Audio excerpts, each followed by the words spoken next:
Now, in an announcement that is most likely to set off alarm bells in 10 Downing Street, Scottish First Minister Nicola Sturgeon has said that she wants to hold a second referendum as soon as next year. The party, which has formed the Scottish government since 2007, believes that winning the next Holyrood election in the month of May would give it a mandate to ask for another referendum for independence from Britain. Now, if there is another referendum and if the Scots vote it out, it will mark the biggest shock to the United Kingdom since Irish independence a century ago.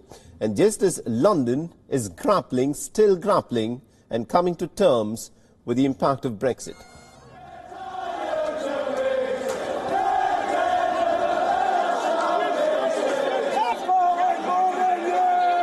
I think the referendum, for a whole variety of reasons, should be in the earlier part of the next Parliament.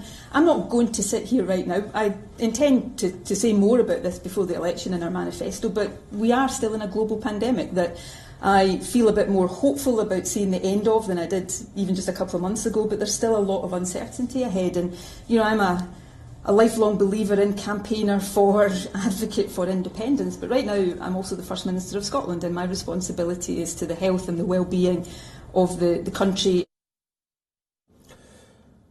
Now, Sturgeon's remarks, of course, have come at a time when COVID-19 deaths in Scotland have surpassed the 5,000 mark. However, a recent BBC poll for Scotland has revealed that people are largely supportive of Sturgeon's handling of the pandemic.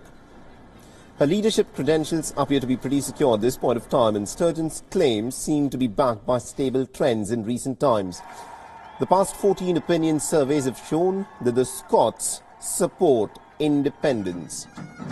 And Scottish National Party, headed by Sturgeon, is expected to perform pretty strongly in the elections to the Scottish Parliament that are slated to be held in the month of May. The Scottish Nationalist Party will argue that winning that election will be a mandate for another independence referendum.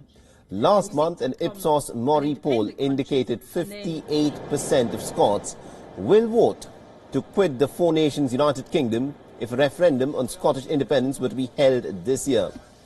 Now, the Scots voted 55 to 45 against independence in a 2014 referendum, but both Brexit and the British government's handling of the COVID-19 crisis have bolstered support for independence among Scots.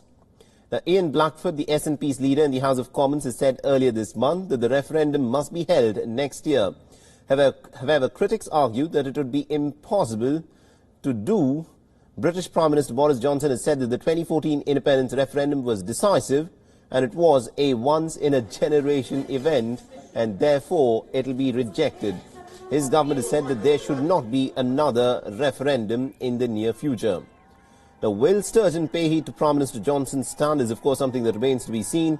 The Scots did not go with England and with Wales during the Brexit referendum, voting to stay in the EU bloc. And if the First Minister makes up her mind to push ahead with the referendum on independence, then it will be extremely challenging for Boris Johnson to not let it happen. As Nicola Sturgeon herself has said earlier in the month, across the Atlantic, even Trump is having to concede the outcome of a fair and a free democratic election.